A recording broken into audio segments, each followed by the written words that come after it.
Dans cette période de préparation des oraux, on va voir ensemble aujourd'hui deux inégalités très classiques qui peuvent vous être posées le jour de l'oral. Ce sont des inégalités qui peuvent être posées autant sur des oraux de type Minpong que sur des oraux de type central. Ces deux inégalités très classiques et on va voir ensemble aujourd'hui comment les démontrer. Alors on attaque tout de suite, donc c'est l'inégalité de Holder et l'inégalité de Minkowski qui vont être abordées dans la séance d'aujourd'hui.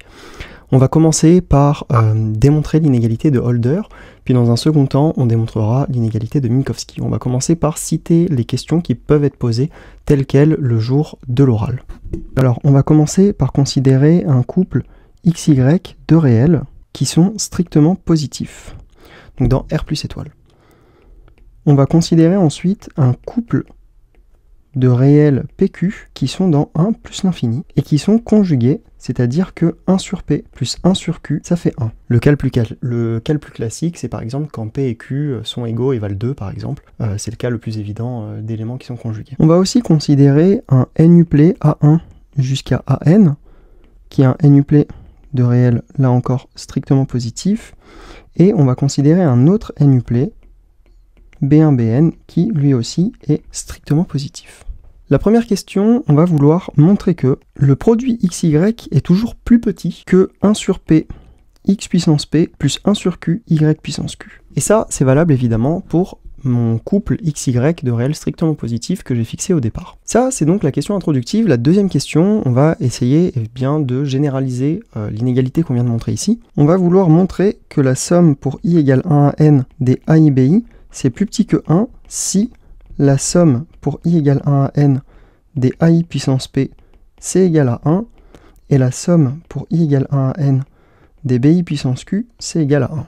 Et enfin, troisième question, on va essayer de démontrer l'inégalité de Holder à proprement parler, qu'on va citer maintenant. Donc on va vouloir montrer que la somme pour i égale 1 à n des AIBI, c'est plus petit que la somme pour i égale 1 à n des AI puissance P, le tout puissance 1 sur P, fois la somme pour i égale 1 à n des BI puissance Q, le tout puissance 1 sur Q. Enfin, dans un quatrième temps, on va essayer d'utiliser l'inégalité de Holder pour déduire l'inégalité de Minkowski, qu'on va encore une fois citer à présent. On va commencer par supposer que P il est strictement plus grand que 1. Vous voyez que dans l'énoncé de départ, P il peut être égal à 1. Ici, on va le supposer donc strictement plus grand que 1. Et on va vouloir déduire de l'inégalité de Holder l'inégalité suivante, à savoir que la somme pour i égale 1 à n des AI plus BI, le tout puissance P, et encore le tout à la puissance 1 sur P comme ceci, c'est majoré par la somme pour i égale 1 à n des AI puissance P, le tout puissance 1 sur P, plus cette fois la somme pour i égale 1 à n des BI puissance Q, le tout puissance 1 sur Q. Donc voilà l'objectif pour aujourd'hui. Voilà, et donc à noter que ces deux inégalités, elles permettent de prouver que la norme P sur un espace vectoriel de dimension n, c'est bien une norme. Notamment l'inégalité de Minkowski qui permet de montrer en fait l'inégalité triangulaire pour la norme P. Donc on va s'attaquer à la solution de la première question. La première question, évidemment, vous avez une inégalité où à droite, vous faites intervenir une somme, à gauche, vous faites intervenir un produit. Un réflexe assez logique, c'est d'utiliser la fonction logarithme qui va vous transformer un produit en somme. Donc on va voir ce que ça nous donne. On va remarquer dans un premier temps que ln de xy, c'est égal à ln de x plus ln de y. Et là, ce qui est pas mal maintenant, c'est que dans le membre de droite de l'inégalité à montrer, vous avez du x puissance p et du y puissance q. Et en fait, ce qui est pas mal, c'est qu'aussi le logarithme transforme les puissances avec des exposants qui du coup passent en facteur devant le log. Du coup, vous allez pouvoir réécrire cette somme simplement sous la forme 1 sur p ln de x puissance p plus 1 sur q ln de y puissance q. Puisqu'évidemment, à l'intérieur du ln, cette puissance q, elle se fait du coup complètement annulée par le facteur 1 sur q qu'on met devant le log. Et là, en fait, on a juste une chose à remarquer pour obtenir l'inégalité telle qu'on la demande, c'est de remarquer que la fonction logarithme, elle est concave. Donc on va remarquer que cette expression, elle est majorée par ln de 1 sur p x puissance p plus 1 sur q y puissance q par concavité de la fonction logarithme. Évidemment, si là vous ne voyez pas comment on en déduit immédiatement du coup l'inégalité demandée, il suffit d'appliquer la fonction exponentielle qui est croissante, et donc par croissance de la fonction exponentielle, on ne change pas l'inégalité qu'on a trouvée, donc on trouve immédiatement que xy, le produit, il est majoré par 1 sur p x puissance p plus 1 sur q y puissance q. Dans un deuxième temps, on nous demande de montrer que la somme des AI BI, elle est majorée par 1 dans le cas où la somme des AI puissance p, elle vaut 1 et la somme des BI puissance q, elle vaut 1. Comment on fait pour obtenir ça? Il suffit simplement de sommer les inégalités telles qu'on vient de les montrer à la première question. On trouve que pour tout i qui est dans un n, AI BI, il est simplement plus petit que 1 sur p AI puissance p plus 1 sur q BI puissance q. Et donc ça permet de conclure immédiatement par sommation ici des inégalités.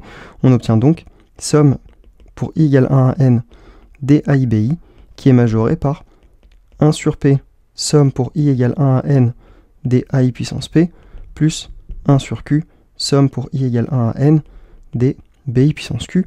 Évidemment par hypothèse, cette quantité-là vaut 1 et cette quantité-là vaut 1.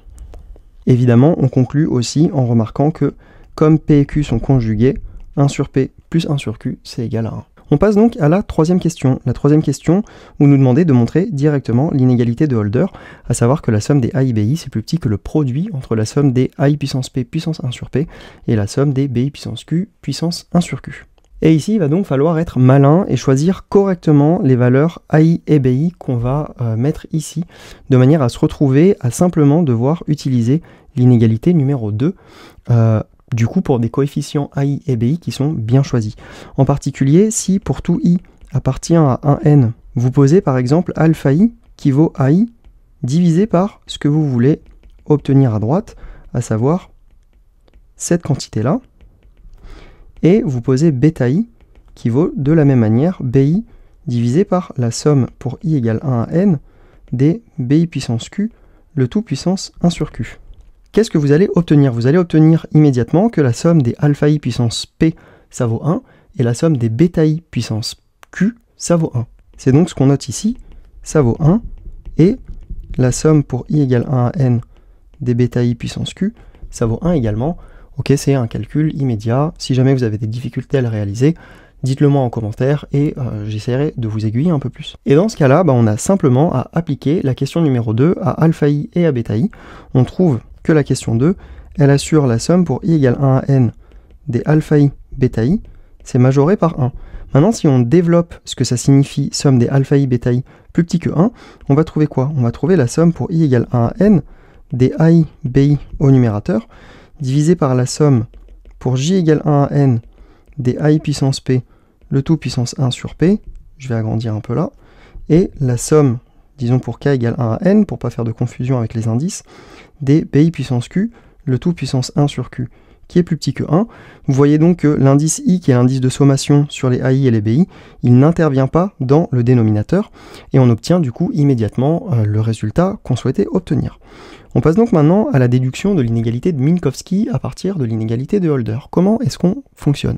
Et l'idée, ça va simplement être d'utiliser plusieurs fois Holder en décomposant correctement ai plus bi à la puissance p. On va remarquer quoi? On va remarquer que, je vais écrire quand même avec les quantificateurs, pour tout i qui est dans un n, on remarque quoi? On va remarquer que ai plus bi à la puissance p, on va pouvoir le factoriser. On va pouvoir le factoriser comment? On va pouvoir écrire que c'est ai facteur de ai plus bi puissance p-1 plus bi facteur de ai plus bi, là encore puissance p-1. Maintenant, on remarque une autre chose, on remarque que quand p et q sont conjugués, ça va assurer que pq moins q, il est égal à p. Et maintenant, on va simplement utiliser Holder, donc on va décomposer en sommant la somme pour i égale 1 à n des ai plus bi à la puissance p, c'est égal à quoi? Ça va nous donner la somme pour i égale 1 à n des ai plus bi puissance p-1, plus la somme, allez, mettons un autre indice, pour pas avoir de confusion, des aj plus bj puissance p-1. Maintenant, si j'applique Holder à la fois ici et à la fois ici, qu'est-ce que j'obtiens? Du coup, par l'inégalité de Holder, je vais me retrouver avec ici la somme pour i égale 1 à n des ai puissance p, le tout puissance 1 sur p, somme pour i égale 1 à n des ai plus bi puissance p-1 q, le tout puissance 1 sur q. Et je vais retrouver exactement la même chose avec j en facteur, à savoir ici bj puissance p, le tout puissance 1 sur p, et la somme pour j égale 1 à n des AJ plus BJ puissance P moins 1Q, le tout puissance 1 sur Q. Ok, donc je vous rappelle que ces inégalités-là, c'est simplement Holder qu'on a utilisé à chaque fois. Maintenant, évidemment, je vais pouvoir rassembler les deux membres. Ok, je vais me retrouver avec la somme pour i égale 1 à n des AI puissance P puissance 1 sur P plus la somme pour i égale 1 à n des BI puissance P puissance 1 sur P. Je vais mettre tout ça en facteur, et le membre que je vais avoir en facteur, ça va être la somme AI plus BI puissance Q facteur de P moins 1, le tout puissance 1 sur Q. Sauf qu'on se rappelle quelque chose. On se rappelle que là, ici, on a Q facteur de P moins 1, et Q facteur de P moins 1, c'est égal à P. De la même manière, 1 sur Q, c'est égal à quoi? 1 sur Q, c'est égal à 1 moins 1 sur P. Donc ça, on va pouvoir le réécrire. Donc on réécrit tout ça, et on se rend compte qu'on a à droite AI plus BI à la puissance P, le tout puissance 1 moins 1 sur P. Et donc évidemment, maintenant vous avez compris, il suffit simplement de diviser par ce terme-là à gauche et à droite pour obtenir le résultat final. On trouve donc que la somme pour i égale 1 à n des AI plus BI puissance P, le tout puissance 1 sur P, c'est bien majoré par la somme pour i égale 1 à n des AI puissance P 1 sur P plus la somme pour i égale 1 à n des BI puissance Q, le tout puissance 1 sur Q. Et voilà comment on a donc démontré à la fois l'inégalité de Holder et l'inégalité de Minkowski. J'espère que cette vidéo vous a plu. Pour soutenir la chaîne, n'oubliez pas de vous abonner, de liker et de partager ça aux gens autour de vous. Je vous dis à bientôt pour une prochaine vidéo et je vous souhaite bon courage pour vos révisions.